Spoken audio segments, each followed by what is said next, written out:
आज का अंश गलातियों अध्याय 1 वचन 1 से 5 है। हम एक साथ पढ़ेंगे। पौलुस की जो न मनुष्यों की ओर से और न मनुष्य के द्वारा वरन यीशु मसीह और परमेश्वर पिता के द्वारा जिसने उसको मरे हुओं में से जिलाया प्रेरित है, और सारे भाइयों की ओर से जो मेरे साथ हैं गलातिया की कलीसियाओं के नाम, परमेश्वर पिता और हमारे प्रभु यीशु मसीह की ओर से तुम्हें अनुग्रह और शांति मिलती रहे। उसी ने अपने आप को हमारे पापों के लिए दे दिया, ताकि हमारे परमेश्वर और पिता की इच्छा के अनुसार हमें इस वर्तमान बुरे संसार से छुड़ाए। उसकी स्तुति और बढ़ाई युगानुयुग होती रहे। आमीन आमीन। आज मैं पौलुस का अभिवादन शीर्षक से परमेश्वर के वचन को साझा करूंगा। आज से हम गलातियों की पत्री पर मनन करना शुरू करेंगे। जैसा कि आप अच्छी तरह जानते हैं, गलातियों की पत्री के लेखक प्रेरित पौलुस हैं। पौलुस ने प्रेरितों के काम में दर्ज कई मिशनरी यात्राओं का अनुभव किया। उन यात्राओं पर कलीसियाओं की स्थापना की और फिर उन स्थापित कलीसियाओं को पत्र लिखे। ऐसा प्रतीत होता है कि उसने ईस्वी सन 50 के दशक की शुरुआत से लेकर 60 के दशक के मध्य में अपनी शहादत तक पत्रियां लिखीं, और गलातियों की पत्री को पौलुस की कई पत्रियों में से एक प्रारंभिक पत्री माना जाता है। पौलुस के गलातिया की कलीसिया को पत्र लिखने का एक विशेष कारण और उद्देश्य था। इसका सबसे महत्वपूर्ण कारण तथाकथित यहूदीवादी थे। ये यहूदीवादी कौन हैं? ये ईसाई धर्म में आए कुछ ऐसे यहूदी थे जो एक अस्पष्ट स्थिति में थे। इन लोगों ने यह तर्क दिया कि यीशु को स्वीकार करने वाले मसीहियों को भी व्यवस्था का पालन करना चाहिए और खतना करवाना चाहिए। यह पूरी तरह से यहूदी धर्म में वापस जाने का तर्क नहीं था, बल्कि एक प्रकार का समन्वयवाद था, जिसमें कहा गया था कि सुसमाचार के साथ साथ मूसा की व्यवस्था का भी पालन किया जाना चाहिए। इन्हीं कारणों से गलातियों की पत्री लिखी गई थी। पौलुस यहूदीवादियों के इस समन्वयवाद को दृढ़ता से अस्वीकार करता है और कहता है कि यीशु में विश्वास अर्थात यीशु मसीह का सुसमाचार ही पर्याप्त है। वह तर्क देता है कि यदि कोई व्यवस्था है तो वह पवित्र आत्मा की व्यवस्था है। पवित्र आत्मा ही जीवन की वह नई व्यवस्था है जो परमेश्वर ने हमें दी है, और वह स्पष्ट करता है कि कोई दूसरा सुसमाचार नहीं हो सकता। आज का पाठ इस पत्री का अभिवादन है, और उस अभिवादन में भी इस विषय पर उसका दृष्टिकोण स्पष्ट रूप से प्रकट होता है। आइए हम सब मिलकर एक पद पढ़ें। पौलुस की जो न मनुष्यों की ओर से और न मनुष्य के द्वारा वरन यीशु मसीह और परमेश्वर पिता के द्वारा जिसने उसको मरे हुओं में से जिलाया प्रेरित है। आमीन। पौलुस पत्र की शुरुआत में अपना परिचय देता है। वह अपना परिचय कैसे दे रहा है? वह अपना परिचय एक प्रेरित के रूप में दे रहा है कि वह एक प्रेरित है, और वह बताता है कि यह प्रेरित का पद किससे मिला, यह कहते हुए कि यह न तो मनुष्यों से मिला और न ही मनुष्य के द्वारा।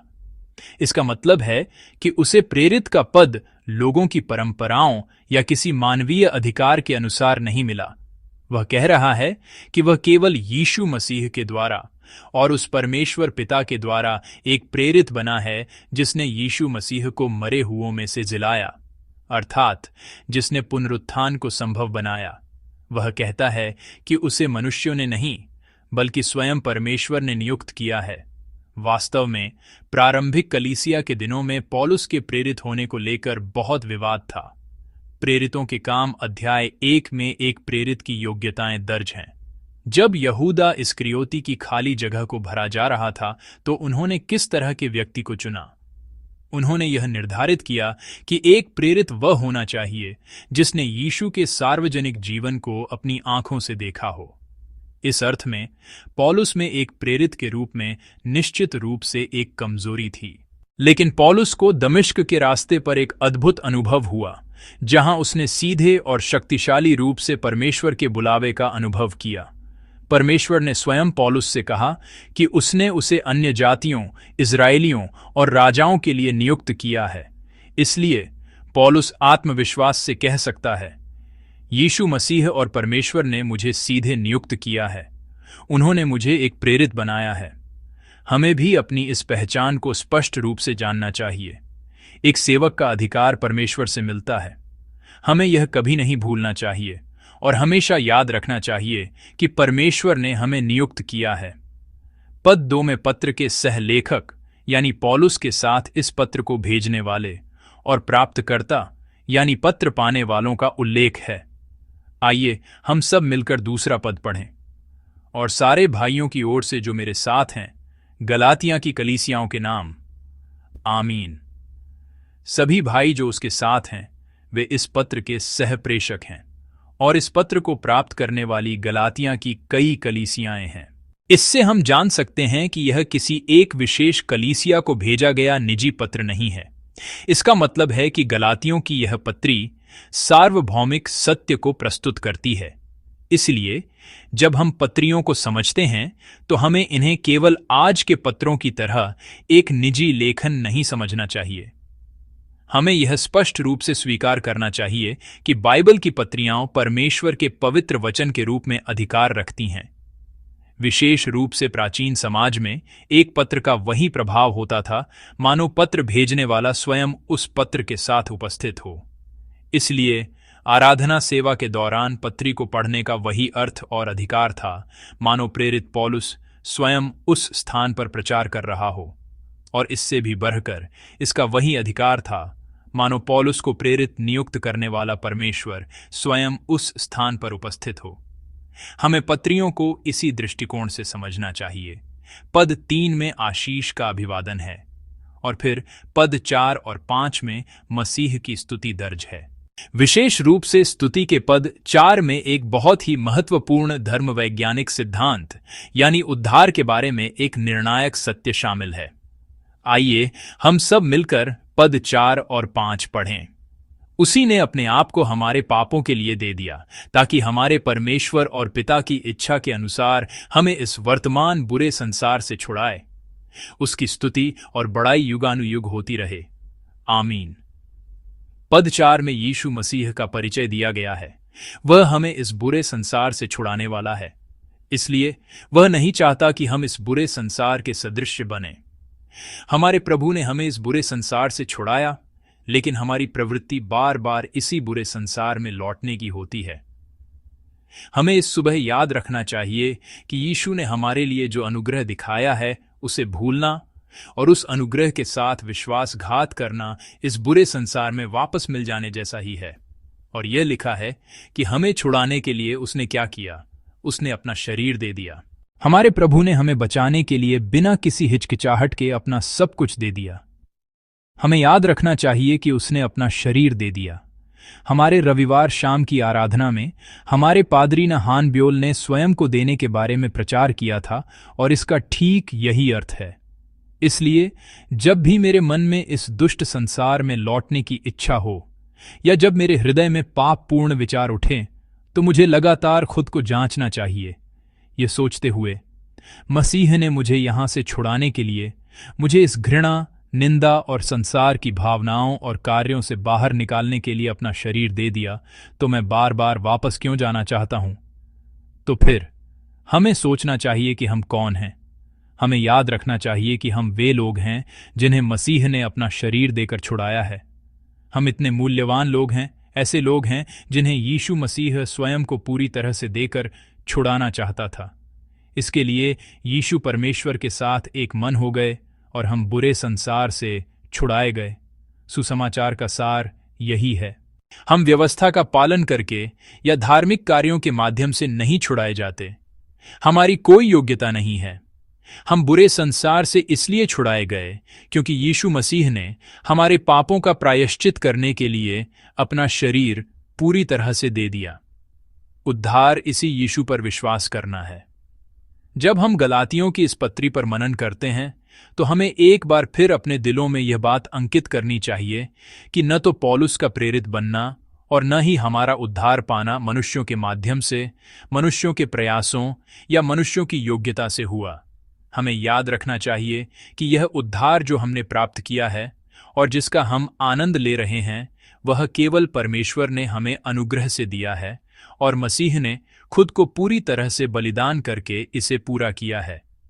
यहाँ एक और बात है जो हमें याद रखनी चाहिए, वह यह है कि यदि हम अपनी योग्यता से नहीं बचाए गए और अपनी योग्यता से मिशन नहीं पाए, तो यह हमारी किसी भी स्थिति के कारण न तो टूटेगा और न ही रद्द होगा।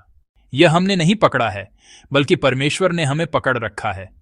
इसलिए भले ही हम अपना हाथ छोड़ दें, परमेश्वर हमारे हाथ को नहीं छोड़ेगा और हमें थामे रहेगा। हमें यह बात कभी नहीं भूलनी चाहिए। उद्धार एक उपहार है जो परमेश्वर ने हमें बिना किसी शर्त के दिया है। भले ही हम ठीक से न जिएं, भले ही हम ऐसा जीवन जिएं जो परमेश्वर के हृदय को दुखी करे, हमें याद रखना चाहिए कि परमेश्वर ने जिस हाथ को पकड़ा है उसे वह कभी नहीं छोड़ेगा। परमेश्वर द्वारा पूरा किया गया उद्धार कभी नहीं टूटेगा। हमारा उद्धार रद्द नहीं किया जा सकता, क्योंकि यह मनुष्य के द्वारा नहीं होता है। यह केवल परमेश्वर के अनुग्रह से हुआ है। क्योंकि परमेश्वर ने इसे हम अयोग्य लोगों को अनुग्रह से मुफ्त में दिया है, इसलिए हमारी स्थिति इसे रद्द करने का कारण नहीं बन सकती। तो फिर एक सवाल उठता है, क्या उद्धार पाने के बाद हम जैसे चाहें वैसे जी सकते हैं? चूंकि यह रद्द नहीं होगा, तो क्या संयम से जीने की कोई आवश्यकता नहीं है? नहीं, ऐसा नहीं है। इस प्रश्न को इस तरह पूछा जाना चाहिए, यदि किसी ने वास्तव में उस महान अनुग्रह और अद्भुत उद्धार का अनुभव किया है जो हम अयोग्य लोगों को दिया गया है, तो वह उस अनुग्रह पर कैसी प्रतिक्रिया देगा? मुझ जैसे अयोग्य व्यक्ति को यीशु मसीह ने खुद को पूरी तरह से देकर उस बुरे संसार से छुड़ाया है। यदि किसी ने वास्तव में इसका अनुभव किया है और उस अनुग्रह के लिए सच में आभारी है, तो वह कैसे जिएगा? हमें यह प्रश्न इस तरह पूछना चाहिए, वह व्यक्ति जो उस अनुग्रह को प्राप्त कर चुका है, वह किस मन से जिएगा? वह व्यक्ति जो उस अनुग्रह को प्राप्त कर चुका है, वह इस धरती पर किस भावना से जिएगा? क्या वह अपनी इच्छानुसार जी सकता है? नहीं, ऐसा नहीं है। जो व्यक्ति वास्तव में विश्वास करता है कि हमें बचाने के लिए प्रभु ने स्वयं को दे दिया, वह उस अनुग्रह के लिए धन्यवाद देगा और सोचेगा, मैं प्रभु के लिए क्या दे सकता हूं? उस अनुग्रह को चुकाने का तो कोई उपाय नहीं है, लेकिन मैं प्रभु के लिए थोड़ा सा भी कैसे जी सकता हूं? वह इस पर विचार करेगा। यदि उसने वास्तव में अनुग्रह का अनुभव किया है, तो वह अनुग्रह के योग्य जीवन जिएगा। प्रिय संतो, हम ऐसे लोग हैं जिन्होंने ऐसा अनुग्रह प्राप्त किया है। हमें याद रखना चाहिए कि हमारे उद्धार पाने में या हमारे मिशन पाने और सेवा करने में हमारे भीतर कोई योग्यता या कोई शर्त नहीं है। केवल अनुग्रह से उसने हम अयोग्य लोगों को इस स्थान पर स्थापित किया है। अब हमें उस अनुग्रह के लिए धन्यवाद देना चाहिए और उस अनुग्रह के योग्य जीवन जीना चाहिए। इसका मतलब है कि चूंकि हमने मुफ्त में प्राप्त किया है, हमें मुफ्त में साझा करने में भी सक्षम होना चाहिए। चूंकि उसने मुझे अयोग्य होते हुए भी स्वीकार कर लिया, हमें भी किसी अयोग्य व्यक्ति को गले लगाने में सक्षम होना चाहिए। मैं चाहता हूं कि आज का दिन हमारे प्रभु के अनुग्रह पर गहराई से मनन करने का दिन हो। मैं कितना भी सोचूं, मैं वास्तव में नहीं समझ सकता। मैं कितना भी सोचूं, मैं यह नहीं समझ सकता कि उसने मुझ जैसे को क्यों बचाया, क्यों उसने मुझ जैसे के लिए उस क्रूस पर अपना खून बहाया और मर गया। यह अनुग्रह के बिना बिल्कुल भी समझाया नहीं जा सकता कि उसने मुझ जैसे को यह सेवा, यह कीमती सेवा क्यों सौंपी और कहा, मेरे साथ काम करो। हम जिन्होंने अकथनीय अनुग्रह प्राप्त किया है, क्या हम भी अकथनीय प्रेम को साझा करते हुए और देते हुए नहीं जी सकते? मैं प्रार्थना करता हूं कि हम ऐसा जीवन जी सकें कि हमसे मिलने वाले लोग हमसे पूछें, आप इस तरह के काम क्यों करते हैं? या मैं बिल्कुल नहीं समझ सकता कि आप ऐसा जीवन क्यों जीते हैं। मैं प्रभु के नाम पर आपको आशीष देता हूं कि आज का दिन उस अथाह अनुग्रह के योग्य जीवन जीने और उस अनुग्रह को दूसरों के साथ बांटने का दिन हो।